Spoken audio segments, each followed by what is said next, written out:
ఎన్టీఆర్ జిల్లా ఏకొండూరు మండలం చీమలపాడు గ్రామానికి చెందిన మొలగలపాటి బాబు కొద్ది రోజుల క్రితం వైరల్ ఫీవర్ వచ్చిందని చీమలపాడు గ్రామంలో ఆర్ఎంపీ డాక్టర్ ఉమామహేశ్వరరావుకు చెందిన రోషన్ మెడికల్స్ లో జాయిన్ అయ్యాడు. మొలగలపాటి బాబుకి ప్లేట్లెట్స్ పడిపోయినాయి అని డెంగ్యూ మలేరియా కూడా వ్యాపించిందని బాబు బంధువులకు ట్రీట్మెంట్ బాబుకు అందించామని 50,000 కట్టడం జరిగింది.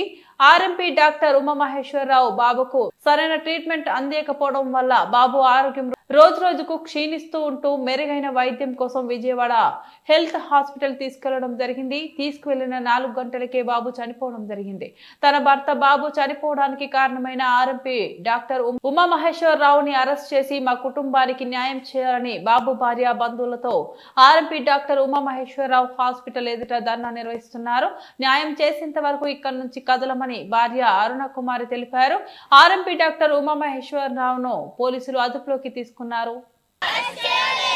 వైద్యం చేసి ప్రాణాలు బలికొన్న ఉమామహేశ్వరరావును అరెస్ట్ చేయాలి. ఉమామహేశ్వరరావును అరెస్ట్ చేయాలి. ఆర్ఎంపీ ఉమామహేశ్వరరావును న్యాయం చేయాలి. బాధిత కుటుంబానికి న్యాయం చేయాలి. బాధిత కుటుంబానికి అరెస్ట్ చేయాలి. ఆర్ఎంపీ ఉమామహేశ్వరరావుకు చేతగాని వైద్యం చేసిన ఉమామహేశ్వరరావును అరెస్ట్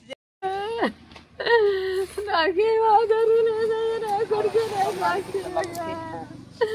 నా కొడుకు నాకు ఆస్తి అయ్యా.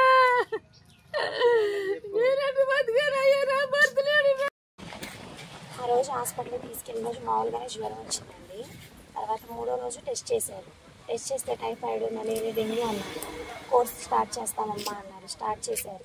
ప్లేట్లెట్స్ తగ్గినాయండి, మైలవరం తీసుకెళ్తామని అంటే వద్దమ్మా, ప్లేట్లెట్స్ పెరుగుతాయి, కోర్స్ పెట్టేటప్పుడు పెరుగుతాయి, తగ్గుతాయి, ఇబ్బంది ఏముండదు, నేను ట్రీట్మెంట్ చేస్తానన్నారు. మార్నింగ్ ఒకసారైనా సాయంత్రం ఒకసారైనా ఎక్కిస్తాను. యాక్చువల్లీ డెంగ్యూ ఫీవర్ వస్తే మార్నింగ్ నుంచి ఈవినింగ్ వరకు ఎక్కించాను, మొత్తం ఎక్కించాను. దానివల్ల ఎక్కించలేదు. ఫ్రైడే మార్నింగ్ రాగానే ఒకసారైనా ఎక్కించారు. విపరీతమైన చలి చేశారు. ఎమ్మటే దానికి రియాక్షన్కి ఏ ఇంజక్షన్ చేయలేదు. ఎమ్మటే ఇక్కడున్న ఏఎన్ఎం వాళ్ళు వస్తే ఎమ్మటే మైలవరం తీసుకెళ్ళాను. అక్కడికి వెళ్ళేసరికి వాళ్ళు ఏముందమ్మా అంతా అయిపోయింది, మీరు లాస్ట్ స్టేజ్లో తీసుకొచ్చారు అని తీసుకొచ్చారు. ఇలా అయితే ఎలానమ్మా, మీరు చదువుకున్నారు ఇలా ఎలా చేశారని అంటే కాదండి అక్కడ ట్రీట్మెంట్ చేశారండి అని అన్నా. కాదమ్మా, 9:30కి జాయిన్ చేసుకున్నారు. మళ్ళీ 9:30కి మా వల్ల కాదమ్మా, ఎమ్మటే హెల్త్ హాస్పిటల్కి పంపించేసారు. అక్కడికి వెళ్తే వాళ్ళు అదే చెప్పారు, మీరు ఫస్ట్ ట్రీట్మెంట్ సరిగ్గా చేయించలేదమ్మా, దానివల్ల ఇలా అయిపోయింది, ట్రీట్మెంట్ వాళ్ళు ప్రాపర్గా చేయలేరు ఆర్ఎంపీ డాక్టర్ గారు, దానివల్ల మనిషి అంత బలహీన పడిపోయాడు, అన్ని అవయవాల మీద స్పాయిల్ అయిపోయాయి, అపాయం జరిగింది, మేమేం చేయలేము, లాస్ట్ స్టేజ్లో ఉన్నారు, మేమేదో ఒక ఛాన్స్ ఉంది చూస్తామని ట్రీట్మెంట్ చేశారు. ఎర్లీ మార్నింగ్ 8:30కి చనిపోయారు. 21వ తారీఖున మా బామ్మర్దికి జ్వరం వచ్చిందండి. మా చెల్లిగారైన అరుణ, అతని భార్య, ఈ అమ్మాయి అరుణ అనే అమ్మాయి, అతని భార్య ఇక్కడ హాస్పిటల్కి తీసుకొచ్చారండి. తీసుకొచ్చిన తర్వాత వైద్యం చేశారు, మాత్రలు ఇచ్చి పంపించారు.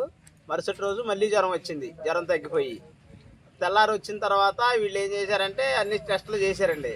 ఇక్కడ డెంగ్యూ, మలేరియా, టైఫాయిడ్ 3 జ్వరాలు వచ్చినాయి. కోర్సు పెట్టాలని చెప్పేసి 4 రోజులు ఇక్కడే ఉంచాడండి. ఈ 4 రోజులు ఏంటంటే ఆయన ఇష్టం వచ్చినటువంటి మందులు ఆడాడు. 1 గంటలోనే 4 సెలైన్లు ఎక్కిచ్చేశాడు. 24వ తారీఖున ఎక్కియటం వల్ల ఏంటంటే అతనికి చలి, జ్వరం, విపరీతమైనటువంటి చెమటలు గారిపోవటం వచ్చేసినాయండి. వచ్చేసిన తర్వాత అయినా కూడా ఇక్కడ నుండి పంపించలేదు. మేము అడిగా మెరుగైన వైద్యానికి తీసుకెళ్తామని అంటే అవసరం లేదు, ప్లేట్లెట్స్ కూడా పెరుగుతాయి, ప్లేట్లెట్స్ కూడా ఏంటంటే 20,000కి పడిపోయినాయి. ఇక్కడ ఉండగా ప్లేట్లెట్స్ పడిపోవటం వల్ల ఏమైనా ప్రాణాపాయం జరిగిద్దాం, మెరుగైన వైద్యానికి తీసుకెళ్తామంటే అవసరం లేదు, ఇక్కడ నేను చేస్తానని చెప్పేసి ఆయన చెప్పాడు. చెప్పిన తర్వాత ఇక్కడ లోకల్లో ఉన్న ఏఎన్ఎంలో వాళ్ళు వచ్చి ఇక్కడ నుండి ఇక్కడ కరెక్ట్ కాదండి, ఏదైనా సీరియస్గా ఉన్న కండిషన్ తీసుకెళ్ళమని బలవంత పెడితే అప్పుడు వాళ్ళ దగ్గరుండి ఏఎన్ఎంలో వాళ్ళు బయటికి పంపించారు. పంపించిన తర్వాత ఏంటంటే మహాదేవ్ హాస్పిటల్కి తీసుకెళ్ళాము. అక్కడికి వెళ్ళిన తర్వాత డాక్టర్లు పరిశీలించి అసలు బాగా సీరియస్ కండిషను, పీక్ స్టేజ్లో తీసుకొచ్చారు, మేమైతే గ్యారంటీ చెప్పలేమని చెప్పేసి నైట్ 9 దాకా ఉంచి 9 నుండి అక్కడ నుండి హెల్త్ హాస్పిటల్ పంపించారు. 9:30కి అక్కడికి వెళ్ళి జాయిన్ అయిన తర్వాత తెల్లారు ఉదయం పొద్దున్నే 8 గంటలకే చనిపోయాడు. అక్కడ డాక్టర్లు కూడా ఏంటంటే మీరు చీమలపాడులో చేసుకున్న వైద్యం తీవ్రత బాగా ఇదైపోయింది, మనిషి అంతా చివిడిపోయాడు, అక్కడ బాగా ఇబ్బంది అయిపోయిన తర్వాత ఇక్కడికి వచ్చి ఈ స్టేజ్లో మేము వైద్యం చేసినా కూడా బతికే పరిస్థితి లేదని తేల్చి చెప్పారండి. దానివల్ల ఏంటంటే మా బామ్మర్ది ఆర్ఎంపీ డాక్టర్ నిర్లక్ష్యంగా వైద్యం చేయడం వల్ల చనిపోయాడు. కాబట్టి అతని మీద చట్టపరంగా చర్య తీసుకోవాలి, అతన్ని అరెస్ట్ చేయాలి. మా కుటుంబానికి ఏంటంటే బాధిత కుటుంబానికి న్యాయం చేయాలని మేము కోరుతున్నాం సార్.